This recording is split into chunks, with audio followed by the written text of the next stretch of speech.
Well, hey there everyone, this is Barry's Best Honey. I'm Mike and I do bees. Welcome to Southeast Louisiana.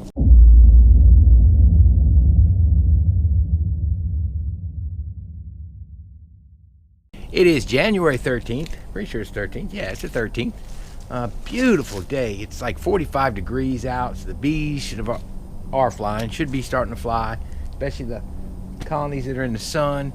And I'm just out here checking stores. I haven't been out here in probably a month and a half, maybe longer. But last time I went through all these bees, they were absolutely just heavy. So anyway, I want to check them for stores, see where we're at mid-January like this. This is a good time to check. I usually check in December, then mid-January. And anybody that's light, of course, I'll throw a shim on and put some fondant on there. But yeah, they're starting to fly now. I got a really weak one here. This is that one that had the laying worker and the normal queen is out here. One on the end was not weak. It was about mediocre, midway. One on the left was very strong. So two weak ones on this stand. One strong, one mediocre. And of course this is the strong one. You can see they're flying.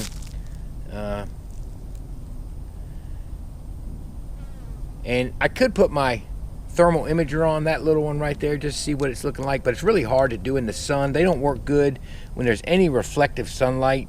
It's really hard to get a signature. I need to be out here in the evening. I thought about coming out here early in the morning, but then I got an invite from Mr. Ed to go join him at the Abbey because he had a special visitor. I'm at the Abbey picking up my stuff from the show. Jeff's running. Look at Jeff run. You know why he's running? Look at this!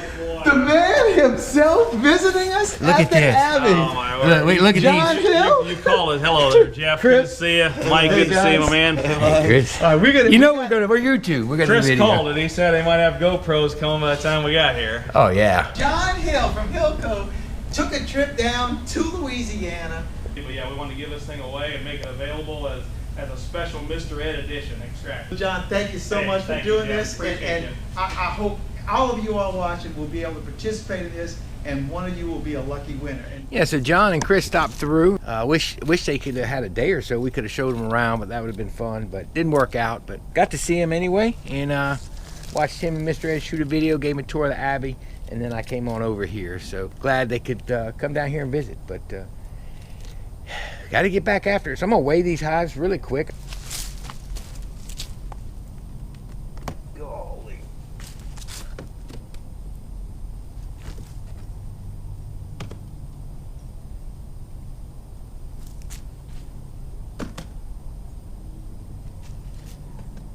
Very light. So our suspect colony is light as I thought. It's not glued together at all. If you pick this up, you know, that's always a bad sign. It smells not so great.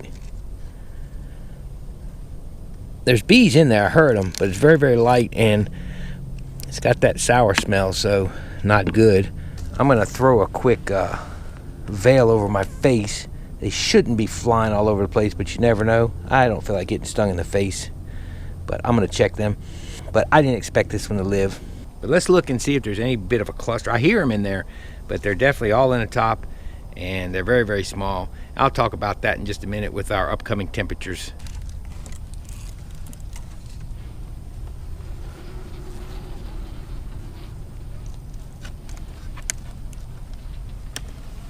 There's a small cluster, as you can see. Very small. I guess it don't smell too bad, but that's tiny. I guess the issue there is going to be the weather coming in. So I need to go ahead and throw them in a smaller box. I need to take a bottom board, flip-flop it, and throw them into the nuke only. It's very light. I can probably throw some fondant on it. So really that thing needs to have a little bit of fondant on it. It needs to have the nuke brought down onto a bottom board and a lid thrown on the top, and I have all that here. I could actually do it. And the bottom box needs to be taken off. They're all merged into one cluster at this point. I don't know that there's enough food in there for them, but I can throw some fondant on there. It's no big deal. I'm gonna go ahead and do that now. Any chance of survival whatsoever is gonna require at least that, so I'm gonna do that really quick.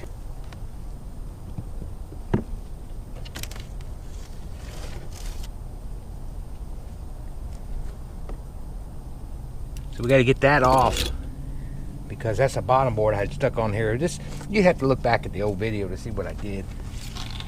But I'm gonna have to disturb them. I don't have my veil on. I decided to do this at the last second. But this whole thing can move. It's actually still got honey in it. Wow. You really hate to take that from them, but they need something smaller.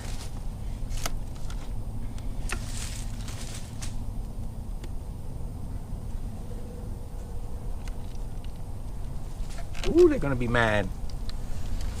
Ooh, they're mad. So what I'm gonna do,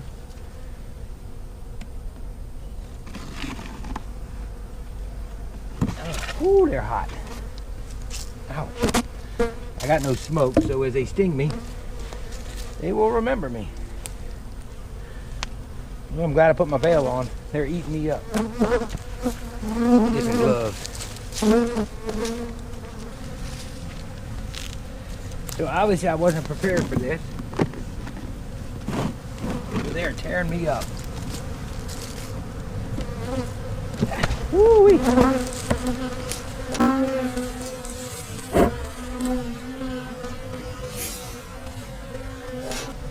So they are definitely alive and hot. Let's see if we can get this lid on real quick. They're not happy. They're definitely not clustered anymore. I'm killing half of them. Look at them all. Ooh, they're eating me up. Ooh, they're eating me up. Look at them stingers. Look at them stingers. So they're gonna have to get some food. They are definitely needing food. So let me put them back together and get out of here. There's some mad bees right there, and they're not mean. They're just, man, I really did a number on them, you know? Ouch. Well, that pheromone, it sticks to you once they got you. It's like when these went wild. So when these went wild, look what these did. They all poured out. So everybody's pouring out. So everybody's alive, we'll say that. I got a little crazy. They're settled down a little bit now. They're still hitting my wrists, so let me get away, because all I'm doing is causing these things to sting, and when they sting, they pull their stingers out and die, and I'm not doing them any favors. And I'm not going to disturb them anymore. What I'm going to do is come back with a shim and put some fondant on, probably either this evening or tomorrow. I should have reduced them before winter, but I really wrote them off, to be honest with you. You ever have one of those if I had to do it all over again moments? If I had to do it all over again, I'd have done one swift move. Brought them some fondant, reduced them, and put a frame of honey in there. But, you know, when I saw them clustered like that, I figured, they're fine. So when I went to move in the box, they got a little rowdy. Those aren't mean bees. Those were provoked bees. You can't blame the bees. So, my fault. Could have done a little more harm than good by I had several stinging me. Well, those died, so, because their stingers are still in my shirt, still are now. It was totally unnecessary on my part. But you saw the little cluster. There is a cluster there. They were alive. I'm surprised. The bottom box still wasn't robbed. Still had probably 3 or 4 frames of honey, but it did have that soury smell, beginning to sour. I'm thinking it's not always small hive beetles that sour the honey. Sometimes that honey, because there's still nectar in there and the colony is so weak, it tends to begin to ferment and sour on its own. And so I smelled that a little bit. That's what I had smelled when I first went down. The little box itself is fine. So what I'll do this evening or maybe tomorrow, come out, pull a frame, empty frame, put a frame, maybe 2 frames actually of honey, and I'll throw a fondant on top, because we have some frigid temperatures coming. Brings me to the next point, which I will tell you after I weigh these hives.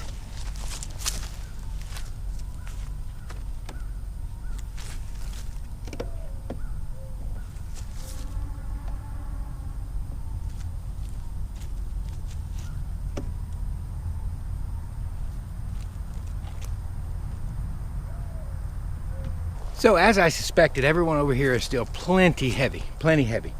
None of these boxes will be reversed in a couple weeks because there's still so much honey on top, which means beginning of March, end of February, we'll have to be pulling honey out of them. which is a fine line at that time of year here, because starvation can really happen that February, March time frame when they brood up heavy. So it'll be a judgment call as to how much I take out. But we'll also have some nectar coming in. Now we've had some minor freezes, very light freezes, so everything is gone. And our bees go out and fly during the day down here, and they burn a lot of energy flying, looking for stuff they can't find. They come back, they continue to deplete the stores very quickly. Then into February they go to brooding up, or really they'll start brooding up in 2 or 3 weeks heavy. And that'll really tend to knock down the store. So it's very critical how much we take. Don't take a lot, be very careful, but at the same time I have to open the nests, or we'll have early swarm cells, and that's always a challenge. So our winters being warm, they're more of a challenge than maybe some of the folks up north think. I'd almost rather have them clustered, which brings me to this week's weather. We're going into the teens, and we're going into the 20s all week. Looks like some of the highs will be in the 50s, so they'll get some flight time. But for the most part, the morning lows are going to be starting in the teens. We'll warm up for a day into the 30s, and we're going to go back into 20s all the way in through the weekend, which means good clustering. I like that. I think it helps with the weeds. It kills a lot of stuff off. These freezes tend to restart things. I think it helps the bees in the forage and everything else. Outside of some wild mustard, nothing blooms this time of year. Soon we'll get some butterweed. But where it's not bad for the bees. Bees, healthy, nominal to strong colonies survive cold just fine. The biggest thing is stores, of course, we all know that, and can they move to the stores as they move over? So there always has to be honey nearby or above them where they can kind of inch towards it. They're not going to freeze. I tell you who reinforced that in me was just last week, Etienne from up in Canada. He said the same thing. Granted, yeah, we don't want them in frigid temps for 7 months out of the year. They'll run out of food and they can't move, but the freezes aren't going to kill them. And so wrapping and all that for the few freezes we have down here, I'm not talking about up north, but down here for the few freezes, it's really not necessary. And I get it. I did it when I was brand new. I had one colony out there, it was brand new, and we had some 2 days straight in the teens, and the rest of the highs were in the 40s, and I went and I put a moving blanket around it with these big rubber bands. I didn't know, I didn't think about it. I'm just thinking I need to keep my bees warm, and that's our natural thought. I did it, plenty of people do it, but then when I had 20 or 30 colonies and we have this long cold snap coming through, I'm realizing I can't do that. And you know, I just got to the point where I understood that if they're healthy and they're strong, they'll be fine. That's the problem with that little nuke. Sizes like that, they can survive because we won't stay froze that long, but somewhere up north, that one's wiped out. It's done. And it might be wiped out down here. We don't know. But I don't sweat the freezes as far as any of that goes. It's more, are they strong enough? So, there is one light one. It's at the very end. It's that nuke. These bees are just fine right here. The sun's coming out. Look at them. That's the back. I need to replace that box. But this is the nuke we had EFB in. It was a late bloomer. Started putting in brood. Finally healthy brood after we cleared out the EFB and consolidated them. What I thought was EFB. Could have been sac brood, but I'm not sure. Either way, we saw EFB down south here with the drought. Kind of more than we've ever seen it with other beekeepers I talked to. But they're still in there, and they still got a little bit of weight. But even though they're not super heavy, they're also not super big. So they don't need a lot. But they'll still get a fondant. If I'm going to bring fondant out here, I'm going to put it on them too. But these are the ones that the cold snaps can hurt. But again, our cold snaps are very short. So that's the only savings grace when it comes to these small colonies down here. So we shall see. But I suspect everybody else is alive. Everybody's heavy. I came back real quick, but I'm going to throw some fondant on here. And I'm just going to cut this. This little thing here is dull. Wow. I'm going to cut right through here. Oops, sorry about my hand. I got a jacket too this time, because I have irritated these bees. I'm going only with fondant, folks. I'm not going to put the frame. I was going to do the honey, but I decided not to. Reason why is I've disturbed these bees enough. I don't want to start yanking frames. And honestly, this is going to hold them. This stuff does well with consumption. Oh, I need to put a new razor in this. This razor knife is a piece of metal. And for a nuke, I'm gonna cut this in half. So I'm gonna take a little bit more off here. I'm gonna pull a little bit like so. There we go. Then I'm gonna take this fondant right down the center.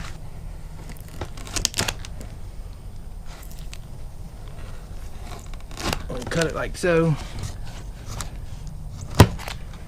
This way it fits on there just right. And I open this up so they can get to it. They can go in the sides, but open this up will help them. Put this over the cluster and this will be just fine. I got 2 out here to do, so I got 1 patty, that'll be fine. So it appears all the bees have stopped flying. It has cooled down. And it's gotten back down into the mid 40s, so I'm thinking I shouldn't have to pry this off. So all I'm gonna do, throw a shim on here real quick. Try not to disturb them. They're gonna be so angry. I don't have any smoke. I don't wanna smoke them. Put this shim on here. That's such a small cluster of bees. Uh-oh. The shim might be too big. So we're gonna take this apart.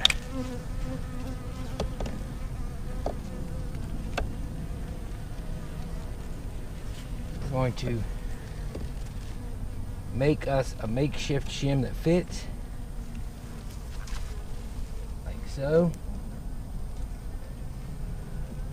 There we go. I took my hive tool, I took the cleat off. I probably should make this backwards, but I didn't. I'm going to put it like so. There's no cleat to get in the way. And I will fix it another day. There we go.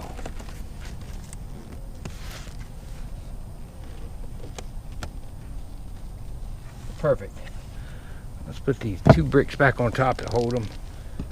I even put 3 bricks on top.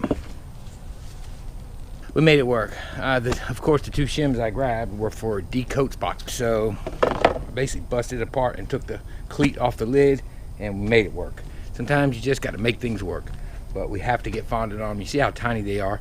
But they're a nice little tight cluster when they're together. So we'll see. They got a good hard week to week and a half to go through some really cold temps in a really small box. But reducing them was way better. Okay, up here in the front.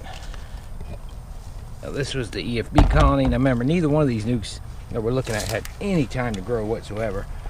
They had like a month of growth time and they were tiny, so ooh, they seem not as mad, but about the same size. Now this is a decoats box, so this one will fit. And then I'll put that on them. Yeah, this one actually might be a little bit bigger. I think it is, which makes sense because it actually had a little more time than the others. Because they never really stopped laying terrible, but she was still laying just poorly. So she had a little bit of growth, maybe 3 weeks more, and you can see the results of that. The other one, we found that right before the last inspection, so I don't know what to say about it, but we've done what we can for them. They have food. I'm good. I'm good with that. Yeah, that's it, folks. Well, everybody's alive out here, even the small ones. Of course, we haven't had very, very cold weather. We'll see if they make it through the next week of really frigid temperatures we're having.